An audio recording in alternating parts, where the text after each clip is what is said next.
Salam alaikum, bonsoir. Algérie, les syndicats autonomes s'affirment. C'est le titre de l'émission d'aujourd'hui.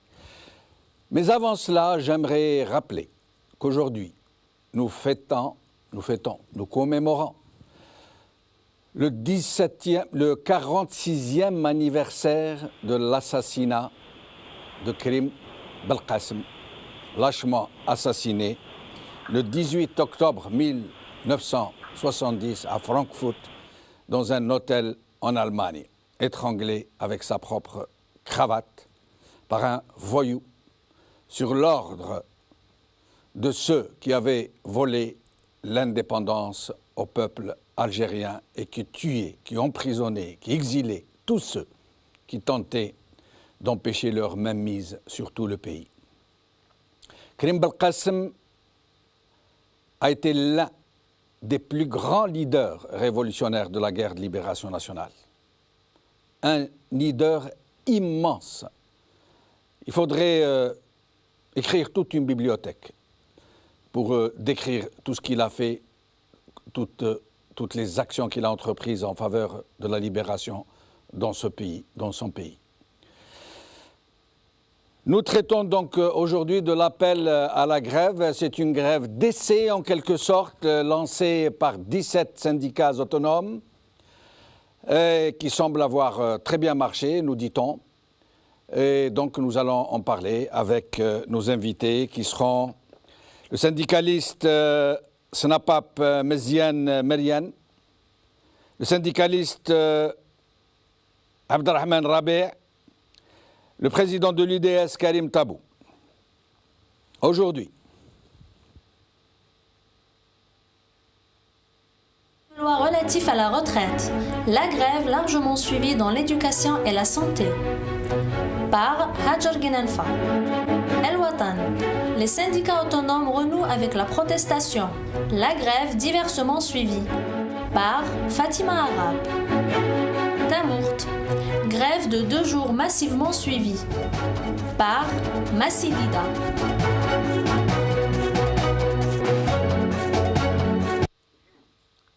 Karim Tabou, merci d'avoir accepté notre invitation.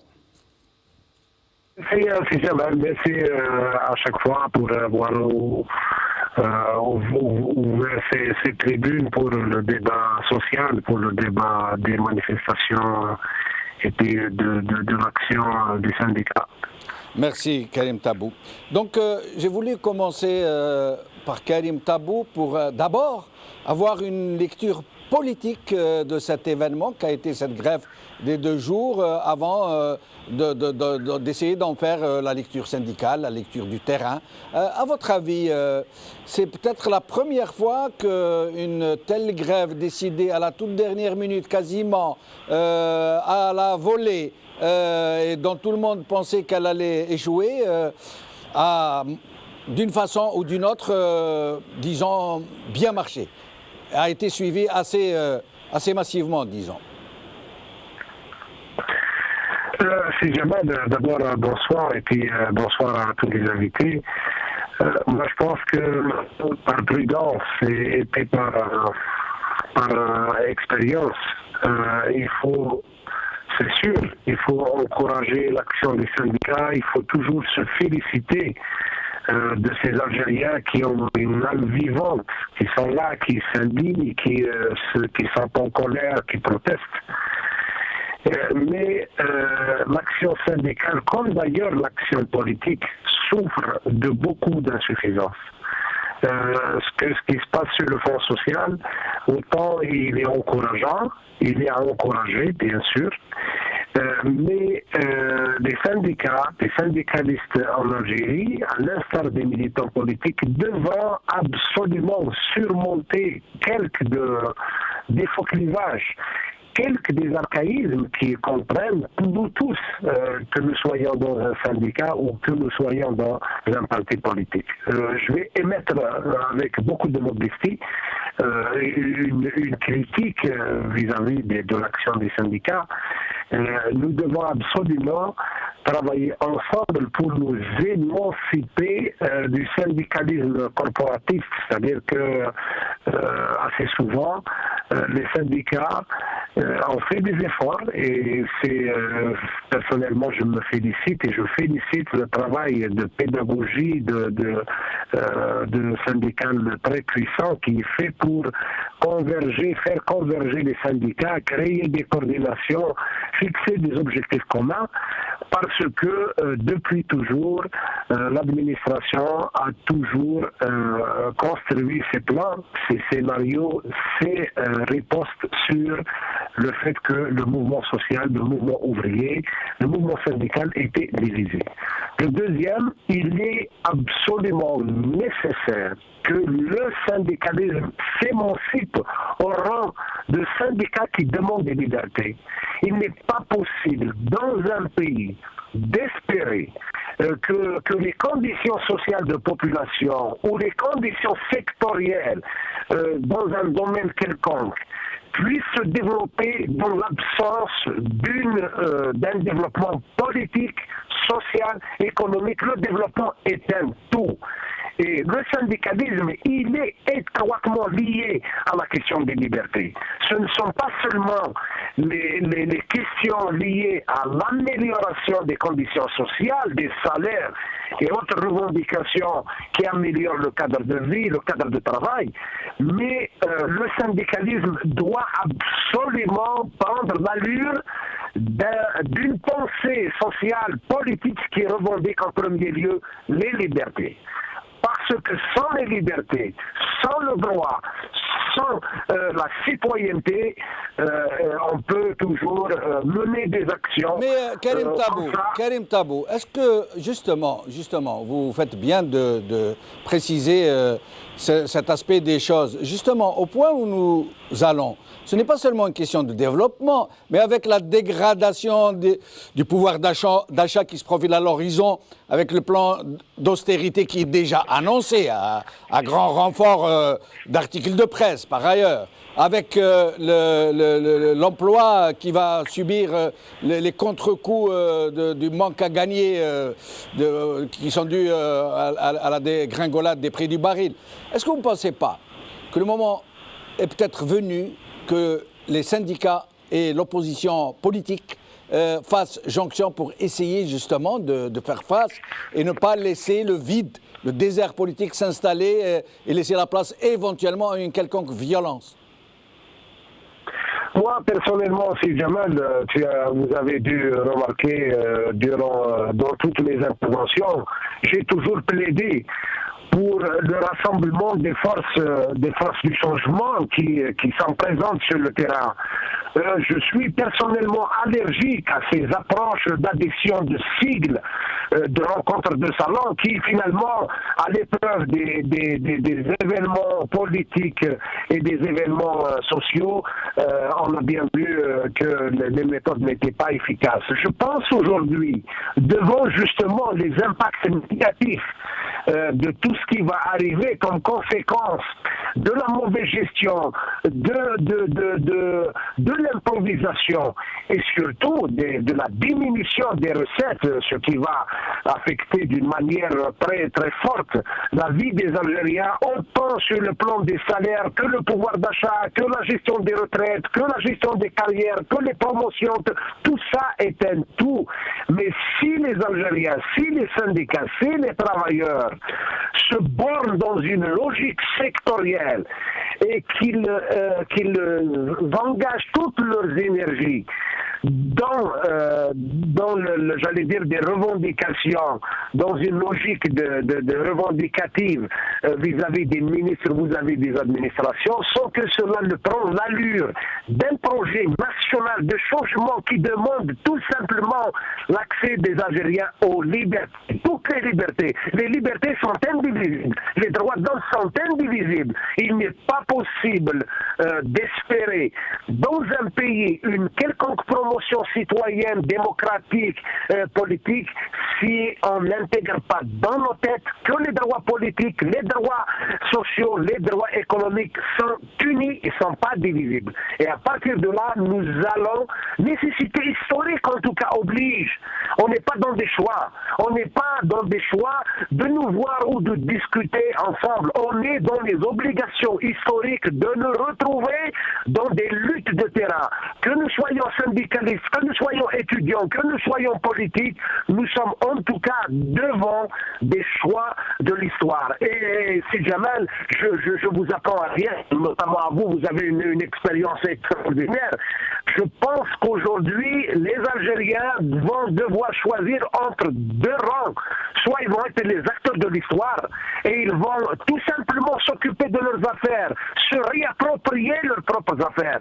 Sinon, ils vont devenir de simples jouets, excusez-moi l'expression, de vulgaires jouets de l'histoire. Et à partir de là, ça va être difficile sur tout le monde. Karim Tabou, restez avec nous. Je vais revenir à vous dans un instant pour vous demander justement de nous dire comment s'organiser pour aller vers cette mobilisation dont vous parlez, pour faire face à ces nécessités historiques, faire face à ces interpellations de l'histoire, pour recouvrer ces droits dont vous nous parlez. Je reviendrai à vous dans un instant. Et si nous vous perdons, nous allons vous rappeler tout de suite. J'accueille à présent Abdelrahman Rabia. Merci d'être avec nous, Abdelrahman Rabia. Je vous en prie, tout l'honneur est pour nous. Merci. Alors, vous êtes syndicaliste, donc vous faites... quel syndicat, rappelez-nous, s'il vous plaît? Donc, je suis du syndicat du SNAPAP. Je suis membre de la Confédération Générale Autonome des Travailleurs en Algérie, la SIGATA. Alors, d'abord un bilan de ces 2 journées de grève. Comment vous les estimez? Est-ce que ça a marché? Est-ce que la grève a été massivement suivie, diversement suivie, selon les régions, selon les secteurs? Qu'est-ce que vous pourriez nous dire sur tout ça?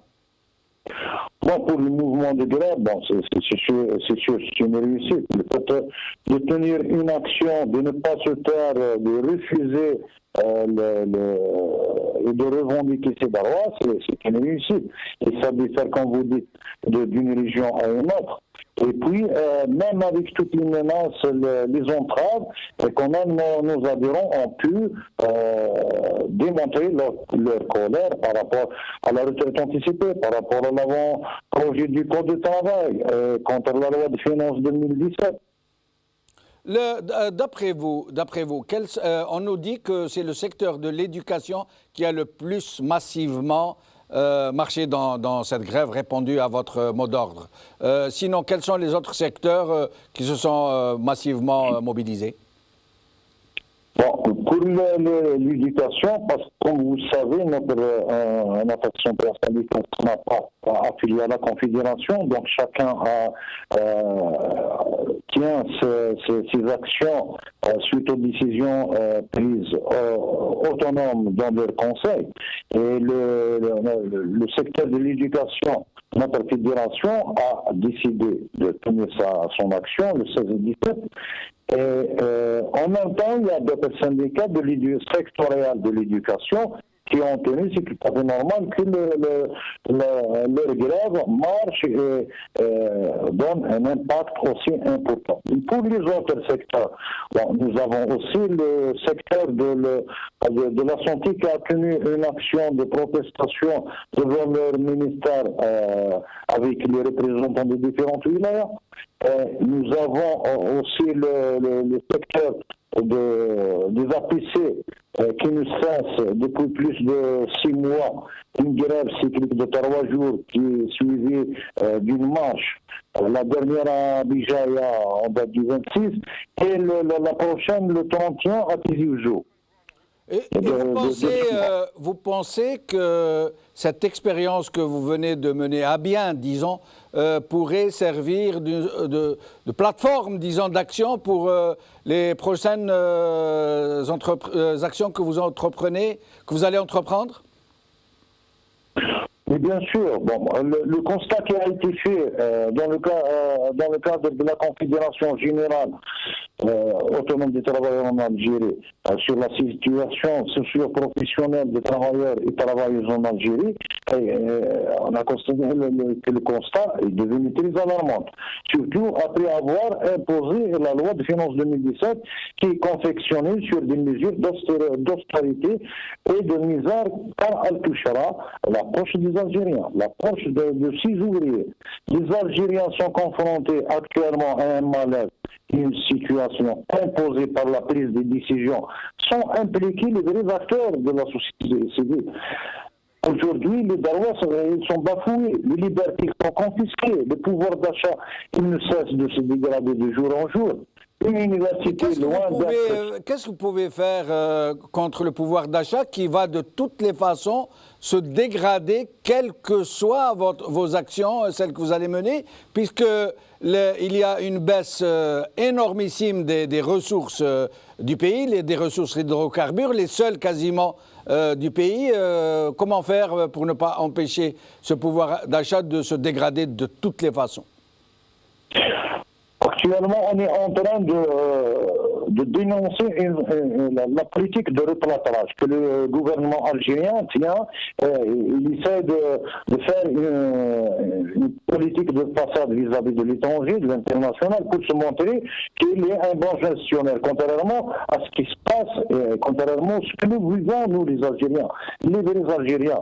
En Algérie, il n'y a eu jamais, je ne pense pas qu'il y a une crise en Algérie. Pourquoi? Tout simplement, quand le pétrole a atteint le haut niveau, les Algériens n'ont pas bénéficié. Et la même chose, la preuve, on dit qu'on est en pleine crise et on invite des chanteurs avec des milliards. Il y a des projets terminés et sont fermés. Donc je ne vois pas réellement une crise en Algérie.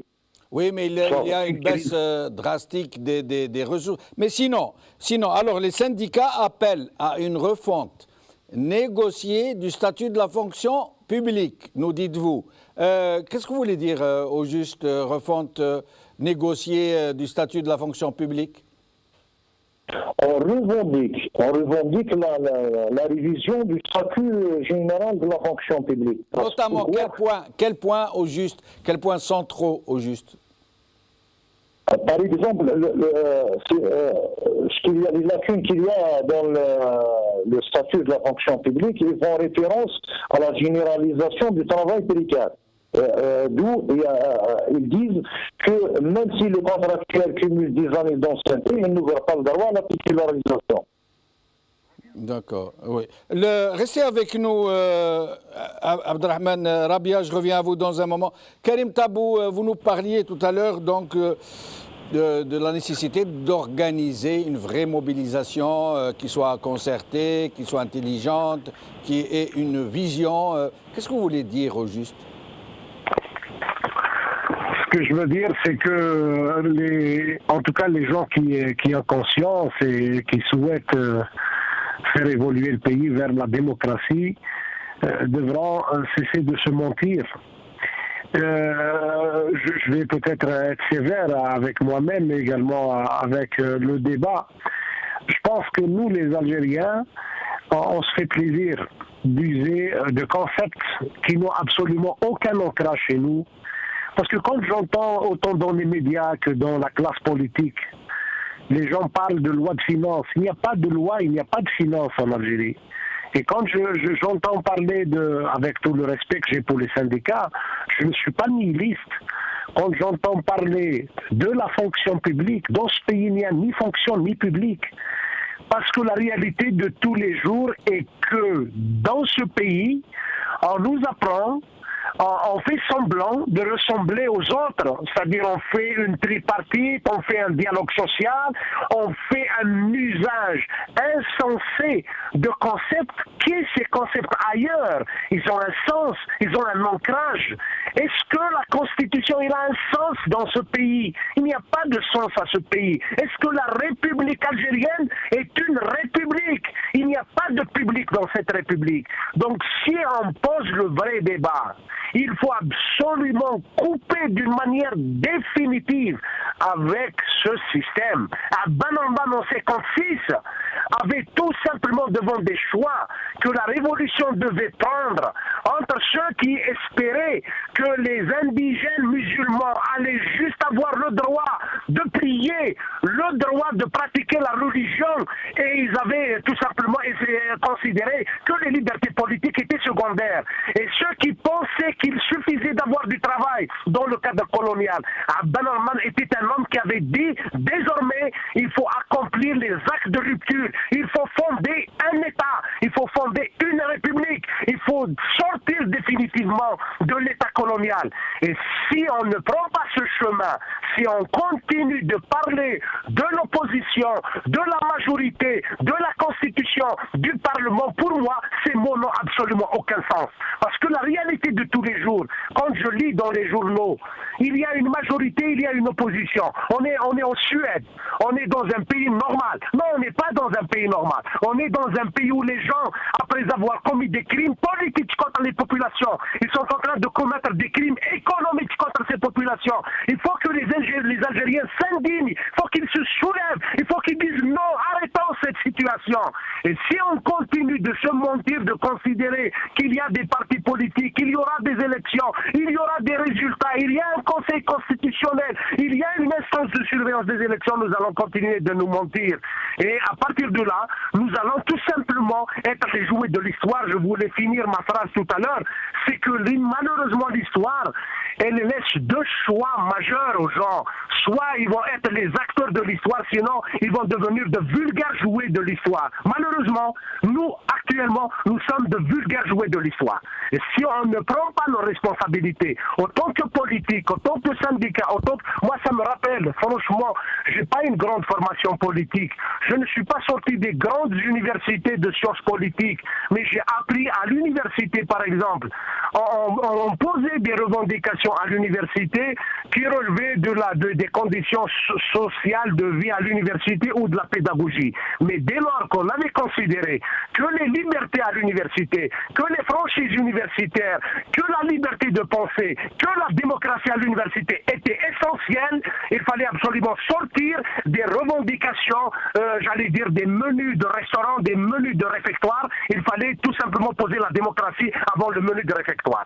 Si on n'arrive pas à poser le débat de cette manière, je pense qu'on va être dispersé, on va être nombreux à dépenser de l'énergie, mais sans qu'il y ait des résultats probants sur le pays. Karim Tabou, si en effet les concepts en Algérie sont des succès d'années de concepts ailleurs, si les institutions sont des avatars des institutions d'ailleurs, si les mots qui désignent les situations sont creux, ils ne veulent rien dire. Par contre, l'austérité, voire la bulle de prospérité illusoire qui va crever, là, c'est une vraie réalité. Et là, ça va nous tomber sur la tête, il n'y a aucun doute là-dessus. Alors, selon vous, comment vraiment mobiliser pour éviter que la violence ne prenne le pas sur la contestation politique? Comment faire de façon concrète, de façon pragmatique, de façon qu'on puisse comprendre? De façon concrète, c'est qu'il y a un débat qui se passe aujourd'hui dans les syndicats. Il faut absolument qu'il y ait des voix qui posent le préalable des libertés avant les revendications d'ordre social, d'ordre salarial. Parce que si jamais, moi je ne crois pas aux révolutions de bidonville. Moi je ne crois pas à l'histoire de gens qui vont avoir faim et qui vont sortir dans la rue et vont revendiquer la démocratie. Je pense que si nous avons un regard vers l'avenir, nous avons un regard de prospective, nous avons un devoir en tout cas de nous mettre dans des scénarios d'avenir. Quand vous dites nous avons, Karim Tabou, quand vous dites nous avons, vous parlez de qui? Nous avons... Je parle Oui. Je parle des militants politiques, je parle des syndicalistes, je parle des jeunes du Sud qui sont en train de se révolter. Ils ont passé des mois et des mois à revendiquer. Je parle des familles des disparus. Si les familles des disparus, si les chômeurs au Sud, si les universitaires, si les partis politiques, entre parenthèses, dits d'opposition, si les syndicats ne trouvent pas de l'intérêt, ne trouvent pas que la priorité serait d'élaborer sérieusement une démarche nationale de liberté, de revendication de liberté. Sans les libertés, rien ne va se régler. Rien ne va se régler. Ni les salaires, ni la gestion des impacts négatifs sur le plan social, ni j'allais dire, les contrats de travail, ni les salaires, ni la fonction publique, ni tout ça relève tout simplement de la littérature. Parce que jusqu'à présent, d'une certaine manière, nous nous sommes rendus complices d'un système qui proclame ailleurs et même chez nous qu'on est un pays normal. Nous avons une équipe de football qui fait des compétitions, nous avons des équipes à l'échelle du championnat national, nous avons des universités, nous avons des partis politiques, nous avons des élections, nous avons un conseil constitutionnel, mais allons-nous nous mentir? Dans ce pays, y a-t-il une prime à la loi? Y a-t-il le moindre respect des libertés? Ce n'est pas le cas. Ce n'est pas le cas. Donc, restez avec nous, Karim Tabou. Oui, restez avec nous, Karim Tabou. Abdelrahman Rabia, Karim Tabou nous parle d'action politique, il nous parle de revendications, il nous parle de liberté sans lesquelles rien ne pourra se faire. Vous, en tant que syndicaliste et les autres syndicalistes qui sont à vos côtés, vous pensez pouvoir faire jonction avec les vraies forces de ce pays, avec la vraie opposition, pour demain porter une vraie contestation politique, une vraie revendication politique? Merci. Donc, j'ai bien entendu M. Karim Tabou, il me connaît très bien. Je pense même, et c'était bien notre parcours, et dans le cadre de la Confédération et le SNAPAP, c'est le premier syndicat qui a initié, il a vu, sans l'implication de la société civile, on ne pourra rien changer, ni cette liberté, ni rien du tout, ni le Mihazanoun.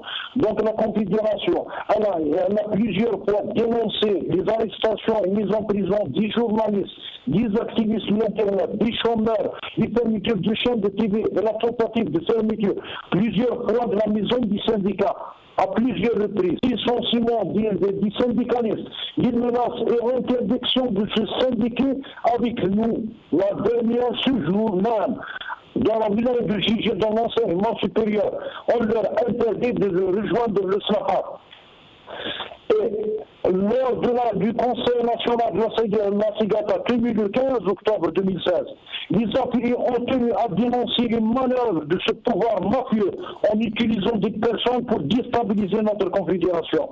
Pourquoi? Tout simplement parce que c'est la seule, car la Cigata, elle reste le seul de la société civile qui s'oppose au pouvoir, à ce pouvoir sur le terrain au niveau national et international, par des campagnes et des mouvements de grève, de grève et des conférences, que ce soit nationales ou internationales. C'est le seul syndicat qui a déposé plainte contre ce gouvernement mafieux qui est siège dans les affaires des syndicats.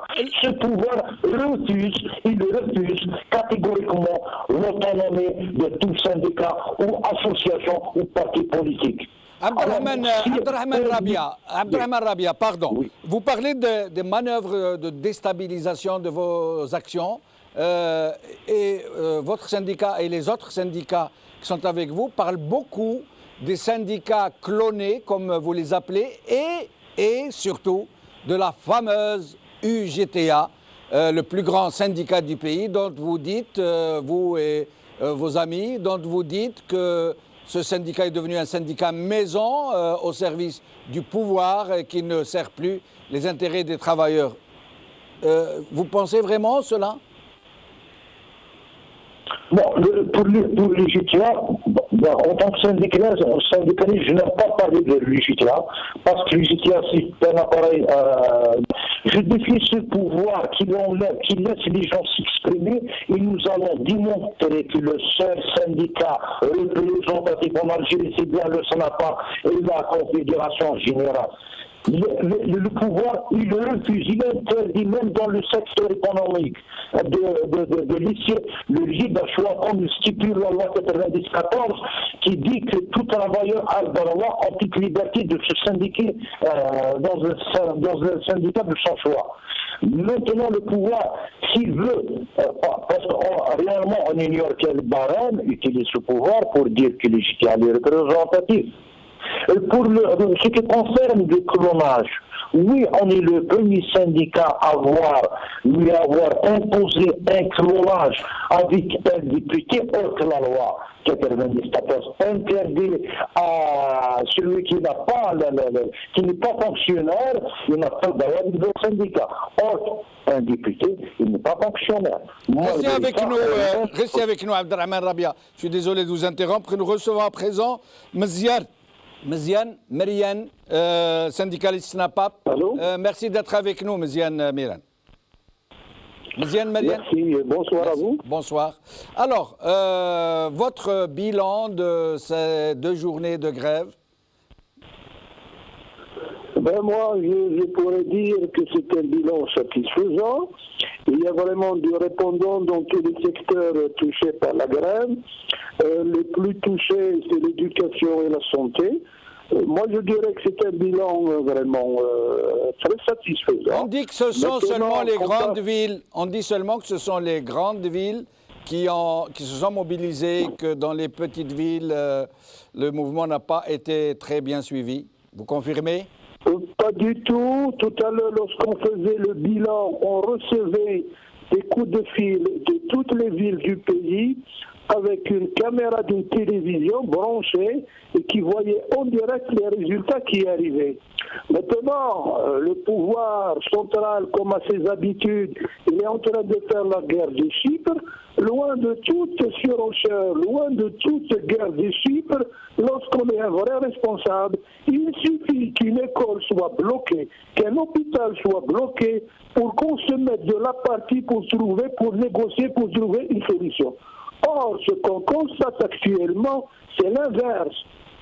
Aujourd'hui, ils ont invité la commission parlementaire de la paix à inviter les syndicats qui ne sont pas grévistes et non pas les syndicats grévistes. Donc, encore une fois, c'est une fuite en avant. Est-ce que vous considérez que ce sont des manœuvres ou est-ce que ces syndicats ont aussi droit à la parole et qui sont peut-être plus représentatifs que vous? On ne disconvient pas. On ne peut pas être contre la venue des syndicats non grévistes à la paix, mais pourquoi, encore une fois, isoler, diaboliser les syndicats qui ont appelé à la grève? Pour le bon sens, lorsqu'on veut faire un débat contradictoire, lorsqu'on veut enrichir un dossier, on doit entendre différentes sons de cloche et non pas des sons qui vont dans le même sens que le gouvernement. Et vous n'avez pas été invité du tout? Vous n'avez pas été invité du tout? Comment? Vous n'avez pas été invité du tout? Pas du tout. Et dites-moi, Meziane Merian, maintenant que vous avez fait une démonstration de force, que vous avez montré que vous ne parlez pas en l'air, que vous êtes suivi, que vous avez de très nombreux salariés syndiqués qui vous suivent, qui obéissent à vos mots d'ordre, qui suivent du moins vos mots d'ordre, est-ce que vous pensez que maintenant on va tenir compte de votre présence? Vous savez, est-ce qu'ils vont tenir compte de notre présence? Notre pouvoir central a toujours agi ainsi, à sa guise, en quelque sorte, mais je ne pense pas qu'il puisse... vous savez, le système politique algérien, pour le dire, lorsqu'il y avait une pression de l'extérieur, 2011-2012, avec ce qu'on a appelé l'Arabie à l'Arabie, tellement qu'il y avait une pression tout autour, tellement qu'il y avait des manifestations. Vous savez qu'on a été reçus par la commission Ben Salah. On a fait nos humbles propositions politiques, économiques. Et d'ici là, tout est bloqué. Pas d'invitation à la tripartite, pas d'invitation à la discussion des dossiers qui concernent la fonction publique où on existe et on force. Donc ce pouvoir, le pouvoir central qu'on a, il agit en fonction des circonstances. Il ne tient pas compte des forces, mais beaucoup plus de ses objectifs propres à lui à atteindre. Donc malgré cette mobilisation, regardez, au lieu de nous inviter à la PN pour enrichir, pour discuter, encore une fois, c'est l'exclusion. Tout à l'heure, j'ai cru comprendre de l'intervention de Karim Tabou que la mobilisation doit être encore beaucoup plus large, j'allais dire, qu'elle devrait consister à revendiquer véritablement un vrai recouvrement de vraies libertés, d'une vraie représentativité, de vraies institutions d'un pays à la limite normal, aller vers l'instauration d'un État normal, d'un État de droit. Et vous pensez que en l'état où nous nous trouvons aujourd'hui, vous pensez qu'il est possible de faire jonction entre les forces de travailleurs et le politique, puisque de toute façon l'un et l'autre ne devraient pas être séparés, j'allais dire? Il y a vraiment une nécessité d'unir ces forces, que ce soit politiques ou syndicales. Mais pour autant, il faudra aussi que les politiciens jouent leur rôle. Il ne faut pas que les syndicats soient délaissés et utilisés comme marche-pied pour arriver au pouvoir. Il faudra les associer à toutes les démarches qu'ils entament. Je citerai nos amis dans la coordination. La première rencontre qu'il y a eu à Zeralda, oui, j'ai participé, j'étais le seul à participer. Mais depuis là, aucun syndicat ne s'est réuni, aucun syndicat n'est invité. Je crois qu'il faut dépasser ce complexe de syndicats qui font de la politique. Nos amis de l'IGPA, ils font bien de la politique. Pourquoi m'empêcher, nous, de le faire aussi de la politique? On a aussi des options, des finalités politiques et il faut les assumer sans aucune honte. Mais pour ce faire, pour arriver, il faut qu'il y ait une entente, un terrain d'entente entre les forces politiques. Il ne faudra pas que le politique voit le syndicaliste d'un côté, le syndicaliste voit le politique de l'autre côté. Donc il faudra conjuguer tous les efforts dans un sens, bien sûr dans l'intérêt de notre pays, l'Algérie. Restez avec nous, je reviens à vous dans un moment. J'accueille à présent Abdelghani Mahdi, qui est avec nous, qui nous a rejoint, universitaire, doctorant à l'université Paris 13. Paris 13. Alors, bonjour et merci de votre invitation. Merci à vous d'être venu. Dites-nous, qu'est-ce que vous pensez de cette effervescence qui commence à avoir lieu dans le pays, ces syndicats qui se mobilisent et qui, pour une fois, j'allais dire, ont réussi le coup de force de faire réussir une grève, 17 syndicats, surtout l'éducation, la santé, mais aussi d'autres secteurs, et qui sont en train de s'investir doucement sur la place politique, j'allais dire, la scène politique. Premièrement, j'aimerais d'abord qu'on apaise un peu le débat. Oui. Et je vois que... Mais il est apaisé, le débat, hein? Là, d'après les interventions, j'étais un peu... Non, il est apaisé. Et justement, pour moi, il faut vraiment qu'il y ait un vrai débat de fond. Oui. Et la question, avant qu'elle soit politique, elle est d'abord économique, selon moi. Alors, dites-moi. La première question, est-ce que l'Algérie est en mesure de répondre à ces revendications? C'est la première question à se poser. Est-ce que c'est vraiment le moment de faire de telles revendications? D'accord. Et la deuxième question, est-ce que c'est la vraie solution qu'il faut, ces revendications? Alors d'abord, pourquoi est-ce que ce ne serait pas le moment? L'Algérie, comme tout le monde le sait, est en pleine crise économique. Donc on vient de ressentir vraiment la crise qui a débuté en 2007. Mais la crise, est-ce qu'elle est du fait des travailleurs, elle est du fait des citoyens, ou est-ce qu'elle est le fait disons, du gouvernement, de l'État, ou du moins l'entité qui se prétend telle? Je pense que ni l'un ni l'autre. Mais pour moi, elle est due à la vulnérabilité de notre économie, et elle est tributaire aux ressources naturelles. Donc, mais à un certain moment, les ressources étaient très fortes. Le baril valait de l'or, si je peux dire. Il y avait des rentrées, il y a eu quasiment presque 1000 milliards de dollars en 22 ou en 23 ans.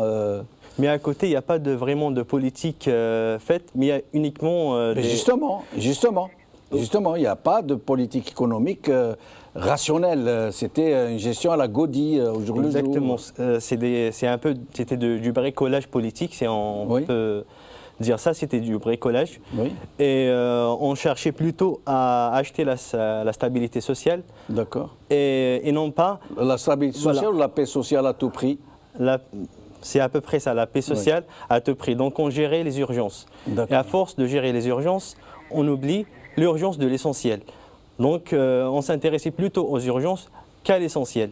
Et c'est un vrai problème dans notre gouvernement. Et à votre avis, maintenant, avec l'austérité qui est quasiment annoncée, hein, il y a des chiffres qui sont déjà sortis qui annoncent que la loi de finances 2017 sera dure, qu'il y aura vraiment des serrages, si je peux dire ainsi, qu'il y aura des réductions de dépenses publiques, qu'il n'y aura plus de recrutement dans la fonction publique, qu'il y aura peut-être même le dégraissage du mammouth, comme le disent certains, que peut-être même nous allons vers du moins une réduction, si ce n'est une suppression des soutiens des prix des produits de première consommation.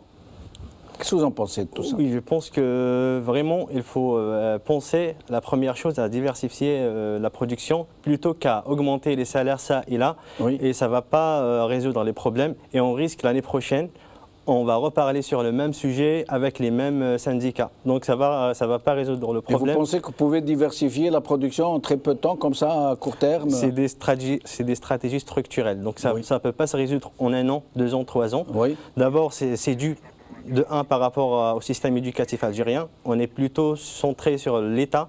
On attend tout de l'État, donc il y a une certaine assistanat. Oui. Il n'y a pas beaucoup d'universités privées, ni d'écoles de commerce en Algérie, ni des écoles privées. Donc il y a beaucoup de contractuels qui se trouvent actuellement sans emploi, parce que d'un côté, il n'y a pas une certaine liberté dans le côté privé, donc il n'y a pas beaucoup une création d'institutions de production de connaissances privées. Et de l'autre côté, on produit plus d'enseignants que de postes. Donc c'est normal qu'il y ait... Restez avec nous, on va demander à Tabou son avis, ce que vous venez de nous dire. Karim Tabou? Oui. Alors voilà, donc Abdelghani Mahdi, vous l'avez entendu? Oui. Si vous voulez commenter. Vous savez, moi, personnellement, d'abord, je le salue, et puis avec tout le respect que j'ai pour les opinions qui peuvent parfois ne pas être les miennes. Mais en tout cas, toutes les réformes politiques ou sociales ou économiques, et Dieu seul sait que les Algériens, s'il y a bien le mot qu'ils avaient entendu le plus ces dernières années, c'est le mot des réformes. Et pour moi, il n'est pas possible d'espérer une réforme qui va avoir des résultats positifs sans l'adhésion de la population. Par conséquent, il ne peut pas y avoir d'adhésion de la population sans la démocratie. Seules les institutions représentatives, seules de vraies représentations politiques et sociales sont capables de dégager des contrats d'entente, des contrats de gestion des problèmes du pays. Et malheureusement, ce que nous voyons quotidiennement, que ce soit sur le plan politique, la loi sur les élections, la loi de surveillance des élections, la loi de finances et toutes les lois qui ont été mises en place, la mise en place de la haute instance de surveillance des médias et des chaînes de télévision, tout c'est un vrai arsenal de guerre. On ne peut pas attendre d'une administration, d'un pouvoir qui gère la société, qui gère des affaires de la société comme on gère, j'allais dire, un adversaire, et on met un arsenal de guerre pour exterminer cet adversaire. Aujourd'hui, le pays est géré par une caste qui n'obéit à aucun contrôle, qui se soumettent à aucun contrôle. Allons-nous passer notre temps à revendiquer des améliorations sectorielles de nos cadres de vie, de nos conditions de vie? Si jamais je vous cite un petit exemple, je me fais inviter par des amis que je respecte. Ils avaient fait un exposé extraordinaire sur la situation de l'équipe de la JSK. Et on m'a sollicité d'abord en qualité de député député de la Oulaye de Tizi Ouzou, mais également en tant qu'animateur politique. On m'a expliqué que cette équipe-là est devenue l'otage des enjeux politiques, et puis voilà, on veut casser ce club qui est phare, qui était à l'avant-garde des luttes démocratiques, etc. Et puis on finit par proposer le départ de El-Nachi. Moi j'ai dit non, il faut juste augmenter un peu de la cadence pour demander le départ du pouvoir. Ça ne sert à rien de demander le départ de El-Nachi, parce que si on considère que El-Nachi est là pour exécuter des politiques qui lui viennent d'en haut, et que c'est la même chose, je donne vraiment cette caricature, excusez-moi, j'ai donné cet exemple pour dire que finalement, sans une mise en place de véritables représentations politiques et sociales qui ont des ancrages populaires et qui ont tout simplement comme perspective changer ce pays, élaborer un plan de travail, un programme de travail pour aboutir à la mise en place d'un état de droit, du respect des libertés, de la mise en place de normes. C'est un pays hors normes. Il n'y a aucune norme qui est respectée de tout point de vue. Et là, si on continue de se mentir, les syndicats vont passer leur temps à considérer que l'essentiel était de rencontrer des ministres, de rencontrer le Premier ministre sur leurs problèmes. Les partis politiques vont passer leur temps à espérer que les élections vont au moins s'organiser et qu'ils auront des sièges. Et voilà. Karim Tabou, une dernière question que tout le monde se pose depuis que les représentants du gouvernement, appelons-les comme ça, moi je ne dirais plus régime et mafiocratie, je dirais gouvernement, État, Monsieur le Président et tout. Des questions donc que se posent les gens depuis les déclarations de Monsieur le Premier ministre, des ministres qui disent c'est fini maintenant la rente pétrolière, il faut serrer la ceinture, il faut nous préparer à créer de la richesse, à produire, à être plus rationnel. Est-ce qu'il suffit de le dire, Karim Tabou, à supposer que tous les Algériens acceptent de se serrer la ceinture? Est-ce qu'il suffit de le dire comme ça et d'y aller? Vous savez, les Algériens, vraiment, ils sont en train de rire quand ils entendent ces déclarations. Parce qu'autant on apprend aux Algériens des concepts nouveaux d'énergie renouvelable, les premiers qui ne veulent pas se renouveler sont les gouvernants.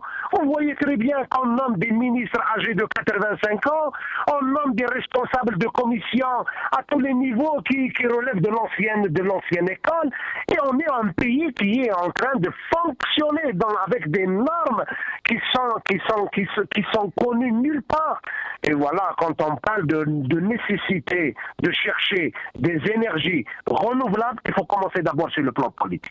Merci Karim Tabou, merci. Nous arrivons presque à la fin, donc je me permets de vous interrompre. Et je vous remercie d'avoir participé à cette émission. Bientôt. À bientôt, Inch'Allah. Alors, Abderrahmane Rabia, le mot de la fin avant de nous quitter au sujet de cette grève, au sujet de ce que vous espérez. Bon.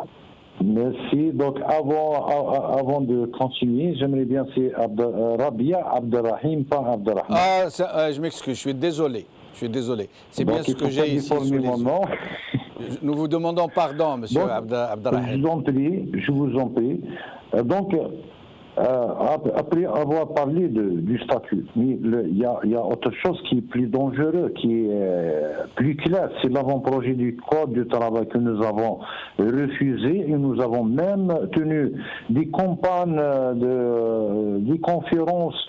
Donc on a tenu 4 campagnes déjà avec nos adhérents, avec 10 experts sur l'avant-projet du Code du travail. Le prochain, il se tiendra le début novembre au sud, et le dernier, il sera avant janvier à Alger, suivi d'une action. Cet avant-projet, nous avons déposé au niveau du BIT, et la session dernière, le BIT a exigé de l'Algérie de transmettre une copie de cet avant-projet qui est contraire aux conventions internationales et les lois nationales. Et beaucoup plus, ils se sont axés sur la généralisation du travail précaire, sur l'interdiction des grèves. Donc, avant même d'aller à une grève, il faut que la justice statue sur la conformité de cette grève. Abdelrahman Rabia, merci beaucoup, en espérant vous revoir bientôt et dans nos autres émissions. Merci. Et je reviens à Abdelghani Madi. Nous arrivons bientôt à la fin de cette émission. Vous êtes malheureusement arrivé un peu tard, mais je voulais vous dire, la question que je posais tout à l'heure à Karim Tabou, le gouvernement est en train d'annoncer qu'il faut serrer la ceinture, qu'il faut gérer le pays de façon plus rationnelle, se pencher sur l'agriculture, l'industrie, les services, le tourisme. Vous pensez que ça peut se faire comme ça Non, il faut d'abord avoir beaucoup de patience de la part du peuple et du gouvernement. D'accord. Ça ne peut pas se faire en 2-3 ans, il faut attendre au moins 10 ans.